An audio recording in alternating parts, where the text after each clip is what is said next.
So yun mga kabayanik, bali ito na naman tayo, nag-fishing na naman tayo, di ba? Sabi ko nga sa inyo kailangan subukan. Pag hindi mo sinubukan, wala, hindi mo malalaman kung anong resulta. O sinubukan natin, o di ang resulta, wala. You know? At yun nga mga kabayanik, ayan o. Ang ganda ng dagat mga kabayanik. Kaso, ang problema na naman, may mga butete na naman. Ewan ko ba itong dagat na to? Dito, maraming isda. Kaso mga kabayanik, marami rin butete. Yung butete na yon, dinadali yung lure, yung sima, lahat. Basta gumalaw.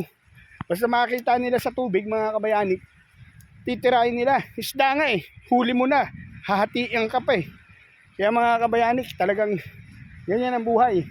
Minsan nandyan sila, minsan nandito, minsan nandun, minsan wala. Kaso ngayon, nandito sila. Kaya mga kabayanik, ito, tayo medyo hindi kagandahan ng huli. Pero ang mahalaga, nag-fishing na naman tayo mga kabayanik. Kaya always remember always, every gising is a blessing. Yun. I love you all. Yes. Bye-bye. You know, the Robert.